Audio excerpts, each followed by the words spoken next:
Hi எவரன், நம்ம சேனலோட ஸ்டார்டிங்கில் பார்த்தீங்க அப்படின்னா பேசிக் எலக்ட்ரானிக்ஸ் அப்படின்னு சொல்லிட்டு ஒரு பிளேலிஸ்ட் கிரியேட் பண்ணோம். அதில் பார்த்தீங்கன்னா ஃபுல் அண்ட் ஃபுல் வந்து பேசிக் எலக்ட்ரானிக்ஸ் பற்றின விஷயங்களை பற்றி தனித்தனியாக ஏ டு இசட்டாக பார்த்துருந்தோம். அதுக்கடுத்து பார்த்தீங்க அப்படின்னா Arduino tutorialsனு சொல்லிட்டு ஒரு பிளேலிஸ்ட் கிரியேட் பண்ணோம். அதில் பார்த்தீங்கன்னா ஒரு Arduinoனா என்னன்னே தெரியாதவங்க கூட ஒரு Arduino ப்ராஜெக்ட் எப்படி பண்ணணும், அதுவும் எப்படி புரிஞ்சுட்டு பண்ணணும் அப்படின்ற விஷயத்தை பற்றி ஏ டு இசட்டாக பார்த்துருந்தோம்.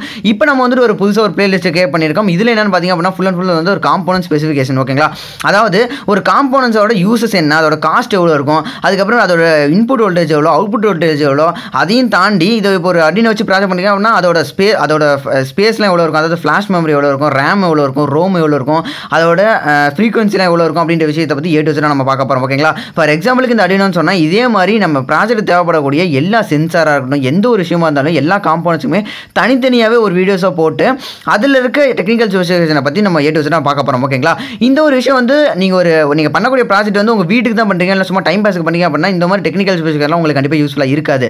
இதே நீங்கள் ஒரு ப்ராஜெக்ட் பண்ண போகிறீங்க, அதாவது ஒரு உங்களோட ப்ரொஃபஷனலாக பண்ண போகிறீங்க அப்படின்னா ஒரு இன்ஜினியரிங் காலேஜுக்கு பண்ண போகிறீங்க, அப்படி இல்லைனா உங்களோட ஸ்கூலுக்கு ஏதாச்சும் பண்ணுறீங்க அப்படின்னா அந்த இடத்துல கண்டிப்பாக உங்களுக்கு டெக்னிக்கல் ஸ்பெசிஃபிகேஷன் அப்படின்ற விஷயம் கண்டிப்பாக தேவைப்படும். இது எதுக்காக தேவைப்படும் அப்படின்னு பார்த்தீங்கன்னா, இப்போ நீங்கள் ஒரு எக்ஸாம்பிளுக்கு இந்த Arduino வச்சு ப்ராஜெக்ட் பண்ணுறீங்க அப்படின்னா இந்த Arduinoக்குள்ள என்ன நடக்குது அப்படின்ற விஷயத்தை நீங்கள் புரிஞ்சுக்கணும் அப்படின்னா இதோட டெக்னிக்கல் ஸ்பெசிஃபிகேஷன் தான் உங்களுக்கு தெரிஞ்சிருக்கணும். ஓகேங்களா, அந்த ஒரு விஷயத்துக்காக தான் இந்த ஒரு பிளேலிஸ்ட்டை நம்ம சேனலில் கிரியேட் பண்ணியிருக்கோம்.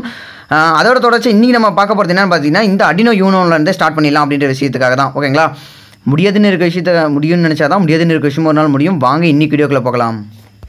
உங்கள் வீட்டில் இருக்க எலக்ட்ரானிக் ஐட்டம்ஸை தாண்டி உங்களுக்கு தேவையான எலக்ட்ரானிக் ஐட்டம்ஸை நீங்களே கிரியேட் பண்ணணும், வெறும் 300 ரூபாய்க்கு உங்கள் வீட்டை ஸ்மார்ட் ஹோமாக மாற்றணும் அப்படின்ற விஷயத்தில் உங்களுக்கு ஆர்வம் இருந்துச்சு அப்படின்னா இது சம்மந்தமாக ஏகப்பட்ட வீடியோஸ் நம்ம சேனலில் போட்டிருக்கோம். அதெல்லாம் போய் பாருங்கள், உங்களுக்கு ரொம்ப யூஸ்ஃபுல்லாக இருக்கும். தொடர்ந்து இதே மாதிரி வீடியோஸ் வேணும் அப்படின்னா நம்ம சேனல் என்ன சப்ஸ்கிரைப் பண்ணி வச்சுக்கோங்க. இந்த மாதிரி விஷயம்லாம் உங்களுக்கு யூஸ்ஃபுல்லாக இல்லைனாலுமே உங்கள் வீட்டில் இருக்க சின்ன குழந்தைங்களுக்கு சொல்லித்தாங்க. என்னதான் அவங்க தியரியாக 4 விஷயம் ஸ்கூலில் போய் படித்தாலுமே நீங்கள் 4 விஷயம் ப்ராக்டிக்கலாக சொல்லி தரும் போது தான் நம்ம நாட்டில் புது இனோவேஷன் உண்டாகும்.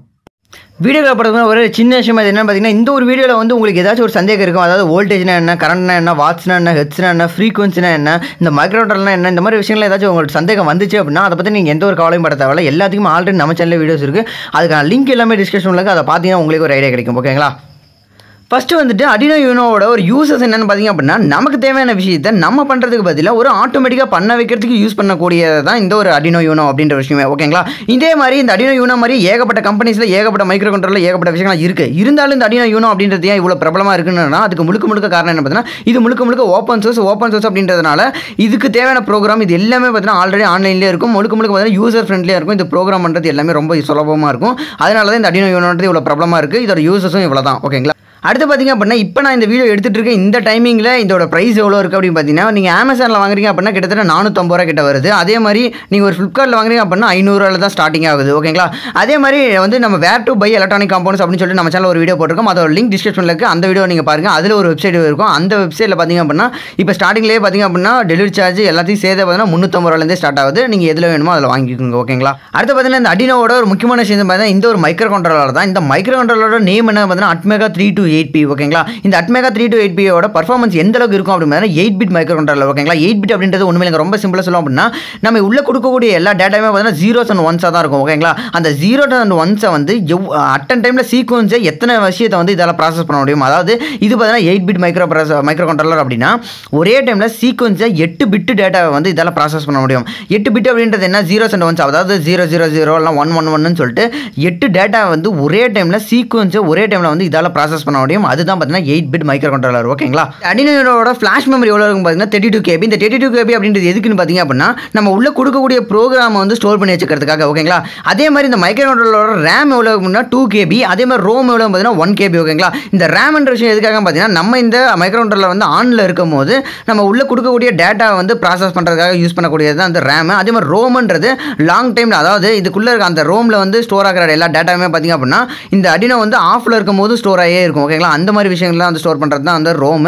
அது பார்த்தீங்கன்னா 1 KB. ஓகேங்களா, இந்த Arduinoவோட கிளாக் ஸ்பீட் எவ்வளோ இருக்குன்னு பார்த்தீங்க அப்படின்னா 16 MHz. ஓகேங்களா, இந்த கிளாக் ஸ்பீட் எந்த அளவுக்கு அதிகமாக இருக்கும் அந்த அளவுக்கு இதுக்குள்ளே நடக்கக்கூடிய டேட்டாவோட ப்ராசஸ் வந்து ரொம்ப ஸ்பீடாக இருக்கும். ஓகேங்களா, அது மாதிரி இப்போ இந்த Arduino யூனோவில் வந்து எவ்வளோ ஹெர்ட்ஸில் இருக்கும் அப்படின்னா 16 MHz = 16 கோடி ஹெர்ட்ஸ். ஓகேங்களா, அவ்வளோ ஸ்பீடாக வந்து இதுக்குள்ளே நடக்கக்கூடிய டேட்டா வந்து அவ்வளோ மைனூட்டாக அவ்வளோ ஸ்பீடாக வந்து முடிஞ்சிடும். ஓகேங்களா, அடுத்து இந்த Arduino யூனோக்கு கொடுக்கக்கூடிய இன்புட் வோல்டேஜ் வந்து எவ்வளோ இருக்குன்னு பார்த்தீங்கன்னா அவங்க வந்து இந்த Arduinoக்காரங்க வந்து ரெக்கமெண்ட் பண்ணுறது எவ்வளோ வோல்டேஜ் பார்த்தீங்கன்னா 7 வோல்டேஜ்லேருந்து 12 வோல்டேஜ் வரைக்குள்ளே கொடுக்கலாம் ஓகேங்களா. அது எங்கே கொடுக்குன்னு பார்த்தீங்கன்னா இந்த ஒரு பின் இருக்கு பார்த்தீங்கன்னா இதில் வந்து 7 வோல்ட்லேருந்து 12 வோல்டேஜ் வரைக்கும் கொடுத்துக்கலாம். அப்படி வந்து இந்த V இன் பின் இருக்கு பார்த்தீங்களா இந்த V இன்ல வந்துட்டு 7 வோல்ட்லேருந்து 12 வோல்டேஜ் வரைக்கும் கொடுத்துக்கலாம் ஓகேங்களா. அதுக்கு மேலே போகக்கூடாது. இது வந்து ரெக்கமெண்டடாக அவங்க சொல்கிறது ஓகேங்களா. ஒருவேளை சப்போஸ் வந்து நீங்கள் கொடுக்கக்கூடிய வோல்டேஜ் வந்து இன்க்ரீஸ் ஆயிடுச்சு இல்லை வந்து ரொம்ப டிக்ரீஸ் ஆகுது அப்படின்னா எவ்வளோலேருந்து எவ்வளோ கொடுக்கலாம் பார்த்தீங்கன்னா சப்போஸ் கொடுக்கக்கூடிய வோல்டேஜ் வந்து லிமிட்ஸ் எவ்வளோன்னு பார்த்தீங்கன்னா 6 வோல்டேஜ்லேருந்து 20 வோல்டேஜ் வரைக்கும் கொடுத்துக்கலாம் ஓகேங்களா. ஆனால் மேக்ஸிமம் வந்து 12 வோல்டேஜ்குள்ளாரே யூஸ் பண்ணுங்க. 20ன்றது போகாதீங்க. 20ன்னு போனீங்க அப்படின்னா இங்கே வந்து சம் ஹீட் இஷ்யூஸ்லாம் வரும். அதெல்லாம் நோட் பண்ணிக்கோங்க ஓகேங்களா. அதான் வந்து இன்புட் வோல்டேஜ்.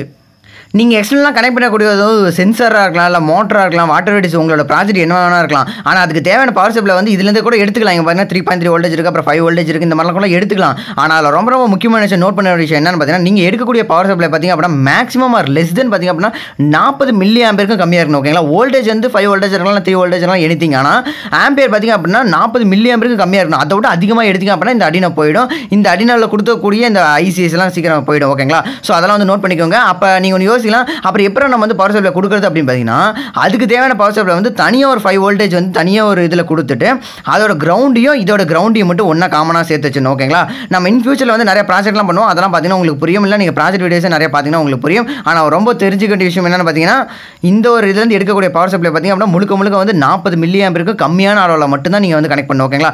40 மில்லி ஆம்பியர்ன்றது ஒரு சென்சார்ஸ் இந்த மாதிரிலாம் கனெக்ட் பண்ணலாம். மோட்டர் இந்த மாதிரிலாம் விஷயம்லாம் கனெக்ட் பண்ணக்கூடாது ஓகேங்களா. இந்த Arduino யூனிட்ல பார்த்தீங்க அப்படின்னா 13 டிஜிட்டல் பின்ஸும் 6 அனலாக் பின்ஸும் கொடுத்துருக்காங்க. இதை நம்ம எப்படி யூஸ் பண்ணணும் அப்படின்னு பார்த்தீங்கன்னா நம்ம பண்ணக்கூடிய ப்ராஜெக்ட்டில் அதாவது நீங்கள் வந்து ஒரு சென்சார் யூஸ் பண்ணுவீங்களா அந்த சென்சார்லேருந்து வரக்கூடிய வந்து டேட்டா வந்து உங்களுக்கு கண்டினியூஸாக வந்துட்டே இருக்கணும் அப்படின்னா இது வந்து நீங்கள் அனலாக் பின்ஸ் யூஸ் பண்ணணும் ஓகேங்களா. அதே மாதிரி டிஜிட்டல் பின்ஸ் எப்போ யூஸ் பண்ணணும் அப்படின்னா விட்டு அதாவது உங்களுக்கு ஒரு செர்டன் டைம் பீரியட் இருக்குது அப்படின்னா இந்த டைமிங்கில் ஒரு டேட்டா எடுக்குது அவ்வளோ விட்டுட்டு சரி எடுக்குது திரும்ப விட்டுரு அப்படின்னு சொல்லிட்டு ஒரு செர்டன் டைம் பீரியட் யூஸ் பண்ணி பண்ணுறீங்க அப்படின்னா அதுக்கு வந்து டிஜிட்டல் பின்ஸில் யூஸ் பண்ணலாம் ஓகேங்களா. அதே மாதிரி இன்னொரு விஷயம் என்னன்னு பார்த்தீங்க அப்படின்னா இந்த அனலாக் பின்ஸில் முழுக்க பார்த்தீங்க அப்படின்னா இதோட வோல்டேஜ் எந்த அளவுக்கு இருக்கும் அப்படின்னா 0 வோல்டேஜ்லேருந்து 5 வோல்டேஜ் இடைப்பட்ட காலத்தில் இருக்க எல்லா வோல்டேஜும் இருக்கும். அதாவது இப்போ இதுக்குள்ளே இன்னும் கொடுக்கக்கூடிய சென்சார்லேருந்து வர டேட்டா எந்த மாதிரி இருக்கும் அப்படின்னு பார்த்தீங்கன்னா 0 வோல்டேஜ் இருக்கலாம் இல்லை 0.1 0.2 0.3 1.2 1.4 3.4 5.4 சாரி 5குள்ளார வந்து 4.4 4.6 4.7 சொல்லி இந்த பாயிண்ட் வச்சு எவ்வளோ வோல்டேஜில் வேணாலும் இருக்கும் ஓகேங்களா. எப்போ அனலாக் பின்ஸில் யூஸ் பண்ணும்போது அதே மாதிரி எடுக்கக்கூடிய அவுட்புட்டும் அதே மாதிரி நம்ம டிஃப்ரெண்டாக எடுத்துக்க முடியும் ஓகேங்களா. ஆனால் அதே விஷயத்தில் இந்த ஒரு டிஜிட்டல் பின்ஸில் எப்படின்னு பார்த்தீங்க அப்படின்னா 0 அப்படின்னா 1 ஓகேங்களா. 0னா 0 வோல்டேஜ் 1 அப்படின்னா 5 வோல்டேஜ் ஓகேங்களா. நம்ம 0 வோல்டேஜ் எடுக்கலாம் இல்லை 5 வோல்டேஜ் எடுக்கலாம். இது ரெண்டு இடைப்பட்ட காலத்தில் மட்டும் தான் எடுக்க முடியும். அதே வந்து 0.1 0.4 அப்படிலாம் சொல்லி இதில் எடுக்க முடியாது ஓகேங்களா. அது எப்படின்னா டிஜிட்டல் பின்ஸில் ஓகேங்களா. அதே மாதிரி இந்த டிஜிட்டல் பின்ஸில் பார்த்தீங்க அப்படின்னா இந்த ஒரு சில பின்ஸில் மட்டும் பாருங்களேன் இந்த ஒரு கோடு மாதிரி போட்டிருக்காங்க பார்த்தீங்களா. இங்கே ஒரு கோடு இங்கே ஒரு கோடு இங்கே ஒரு கோடு ஒரு சில பின்ஸில் மட்டும் போட்டிருப்பாங்க. இந்த கோடெல்லாம் என்ன டினோட் பண்ணுது அப்படின்னா PWM அதாவது பல்ஸ் வித் மாடுலேஷன் பின்ஸ் இதெல்லாம் ஓகேங்களா. இந்த மாதிரி இடத்துல பார்த்தீங்கன்னா நம்ம அவுட்புட் வந்து பல்ஸ் வித் மாடுலேஷன் எடுத்துக்கலாம். எப்படி பார்த்தீங்கன்னா ஒரு மோட்டர் நீங்கள் வந்து ஸ்பீடு கண்ட்ரோல் பண்ணோம் அப்படின்னா அதுக்குலாம் இந்த பின்ஸ் யூஸ் பண்ணீங்க அப்படின்னா கரெக்டாக இருக்கும். இந்த மாதிரி ஒரு ஐஃபைன் போட்டிருக்க பின்ஸ்லாம் யூஸ் பண்ணணும் ஓகேங்களா.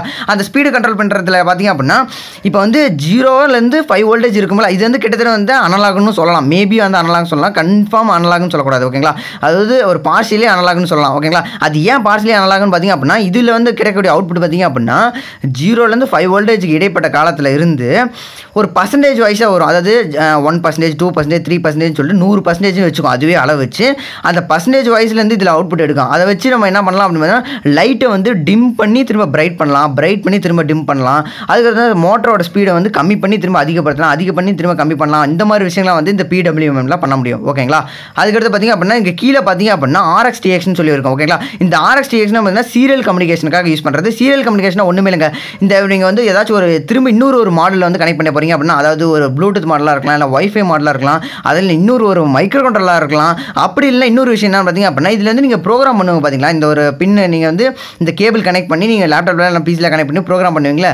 இந்த ப்ரோக்ராம்ன்ற ஒரு ப்ராசஸ் நடக்கிறதே பார்த்தீங்கன்னா இந்த RxTX பின் தான் ஓகேங்களா. இந்த RxTX பின்னே தான் இதுலேயும் இந்த இடத்துலையும் இதுக்குள்ளே கனெக்ட் பண்ணி வச்சிருப்பாங்க ஓகேங்களா. இந்த இதில் 2 கம்பி தெரியுது மாதிரி இதுலேயும் இந்த RxTX பின் தான் இருக்கும் ஓகேங்களா. இது RxTX எதுக்காக சீரியல் கம்யூனிகேஷனுக்காக பண்ணுறது. சீரியல் கம்யூனிகேஷன் அப்படின்றது இன்பிட்வீன் இந்த ஒரு மைக்ரோ கண்ட்ரோலர்லேருந்து இன்னொரு மைக்ரோ கண்ட்ரோலர் டேட்டா ப்ராசஸ் பண்ணுறது. அதே மாதிரி ஒரு மாடல்லேருந்து இன்னொரு மாடல் அதாவது வைஃபை மாடல் இல்லைனா சம்திங் வந்து ப்ளூடூத் மாடல்னு சொல்லி இந்த மாதிரி விஷயத்துக்காக பயன்படுது பயன்படுத்துறது தான் இந்த RxTXன்ற விஷயங்களே. ஓகேங்களா, இதுக்கு மேலே இந்த ஒரு Arduino Unoல தெரிஞ்சுக்கிறதுக்கு வேறு எதுவும் இல்லைன்னு நினைக்கிறேன். அதுக்கடுத்து பார்த்திங்க அப்படி இங்கே பாருங்கள், இந்த ஒரு பட்டன் இருக்குது பாருங்கள். இந்த ஒரு பட்டன் எதுக்காகன்றது நிறைய பேர் கீழே கமெண்ட்டில் கூட பண்ணுறீங்க. இந்த பட்டன் எதுக்காக பார்த்திங்க அப்படின்னா இதுக்குள்ளே இருக்கக்கூடிய ப்ரோக்ராமை வந்து திரும்ப ரீரன் பண்ணுறதுக்காக. அதாவது இப்போ நீங்கள் ஒரு ப்ரோக்ராம் வந்து ரன் பண்ணிட்டுருங்க, அது நடந்துகிட்ருக்கு, அது வந்து ஒரு பாதியில் இருக்குன்னு வச்சுக்கோங்களேன். ஆனால் உங்களுக்கு வந்து எரர்னு வருது, அப்படின்னா வந்து சென்சார் வந்து ஏதோ பிரச்சனை ஆகுது, ஏதோ ஒரு சம்திங் ஏதோ இஷ்யூ வருது. ஆனால் உங்களுக்கு வந்து இப்போ ப்ரோக்ராம் வந்து ஃபஸ்ட்லேருந்து திரும்ப ரன் பண்ண வைக்கணும் அப்படின்னா இந்த பட்டன் ப்ரெஸ் பண்ணுறீங்க அப்படின்னா திரும்ப அந்த ப்ரோக்ராம் வந்து ஃபஸ்ட்லேருந்து ரன் ஆகும். ஓகேங்களா, ஒரு சில பேர் என்ன நினச்சிக்கிறீங்க அப்படின்னா இந்த பட்டனை ப்ரெஸ் பண்ணணும், இந்த பட்டனை ப்ரெஸ் பண்ணுறோம் அப்படின்னா நமக்கு வந்து இதில் இருக்க ப்ரோக்ராம் வந்து எல்லாமே அழிஞ்சிடும் அப்படின்னு நினச்சிட்டு இருக்காங்க. அப்படிலாம் இது கிடையாது. ஓகேங்களா, அதுக்கடுத்து வேறு ஒன்றும் இதுலேருந்து தெரிஞ்சுக்கிறது வேறு எதுவும் கிடையாது.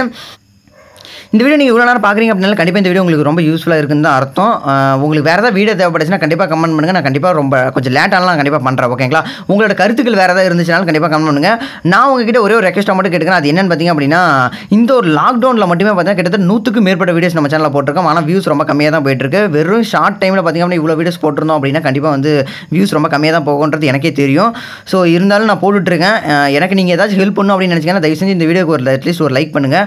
அதுக்கடுத்து பார்த்தீங்க அப்படின்னா எதனால நான் இதெல்லாம் பண்ண சொல்கிறேன் அப்படின்னு பார்த்தீங்கன்னா நீங்கள் பேசிக்காகவே யூடியூப்பில் வந்துட்டு எந்த வீடியோஸ் அதிகமாக கமெண்ட் அதுக்கப்புறம் லைக் டிஸ்லைக்லாம் அதிகமாக வாங்குதோ அந்த வீடியோஸ் தான் அதிகமான நபர்களுக்கு வந்து ரெக்கமெண்ட் பண்ணப்படும். ஓகேங்களா, ஸோ அட்லீஸ்ட் உங்களோட அபிப்பிராயத்தை என்ன, அதாவது உங்களுக்கு பிடிச்சிச்சுன்னா ஒரு லைக் பண்ணுங்கள், அப்படி பிடிக்கலாம் டிஸ்லைக் பண்ணுங்கள். ஏதாச்சும் ஒரு விஷயத்தை வந்து தயவு செஞ்சு பண்ணிட்டு போங்க. உங்களுக்கு பிடிச்சிச்சு அப்படின்னா லைக் பண்ணுங்கள், அப்படி பிடிக்கலாம் டிஸ்லைக் பண்ணாமல் ஏன் பிடிக்கல அப்படின்னு கமெண்ட் பண்ணிங்கன்னா அது மூலமாக என்னென்ன சேஞ்ச் பண்ணிக்க கொஞ்சம் யூஸ்ஃபுல்லாக இருக்கும். ஓகேங்களா, முடியாதுன்னு இருக்க விஷயத்தை முடியும்னு நினச்சா தான் முடியாதுன்னு இருக்க விஷயமும் ஒரு நாள் முடியும். Have A good time. Thank you. என்னைக்காச்சும் யோசிச்சு பார்த்துருக்கீங்களா, நம்ம நாட்டில் 135 கோடி மக்கள் தொகை, அதில் ஒரு வருஷத்துக்கு மட்டும் 15 லட்சம் இன்ஜினியர்ஸ் புதுசாக உருவானாலும் நம்ம நாட்டில் நமக்குன்னு சொல்லிக்கிறது ஒரு நல்ல மொபைல் பிராண்ட் இல்லையே. அதையும் தாண்டி நம்ம வீட்டில் இன்றைக்கி யூஸ் பண்ணிட்டு இருக்க மோஸ்ட் ஆஃப் த ப்ராடக்ட்லாம் மேட் இன் சைனா தான் இருக்குது. இதுக்கெல்லாம் காரணம் நம்ம படித்த படிப்பை வெறும் மார்க்காகவும் பார்த்தது தான். நம்ம பண்ண தப்பே நம்மளோட அடுத்த ஜென்ரேஷனுக்கும் பண்ணுறதை விட்டுட்டு புது ஐடியாஸ், புது இனோவேஷன், புது கண்டுபிடிப்புகளை கண்டுபிடிக்கிறதுக்கு என்ன சொல்லித்தரணுமோ அதை சொல்லித்தர ஆரம்பிங்க. அந்த மாதிரி சொல்லித்தரும் போது நம்ம நாட்டில் புது இனோவேஷன் உண்டாகும். இனோவேஷன் உண்டானா புது என்டர்பிரினர்ஸ் உருவாகுவாங்க. என்டர்பிரினர்ஸ் உருவாகுனா நம்ம நாட்டோட எக்ஸ்போர்ட் அதிகமாகும். நம்ம நாட்டோட எக்ஸ்போர்ட் அதிகமான நம்ம நாட்டோட பொருளாதாரம் உயரும். நம்ம நாட்டோட பொருளாதாரத்தை பற்றி உங்களுக்கு கவலையே இல்லைன்னா இந்த ஒரு விஷயத்தை மட்டும் மனசில் வச்சுக்கோங்க. நீங்கள் சாப்பிட்ற சாப்பாட்டில் இருக்க ஒரு அரிசியோட விலையை தீர்மானிக்கிறதும் இந்த பொருளாதாரம் தான். ஸோ உங்கள் வீட்டில் இருக்க அடுத்த ஜென்ரேஷன் குழந்தைங்களுக்கு மார்க்கை சொல்லித்தரதை விட்டுட்டு நல்ல இனோவேட்டிவ் ஐடியாஸையும் நல்ல ஒரு அறிவையும் சொல்லித்தாங்க.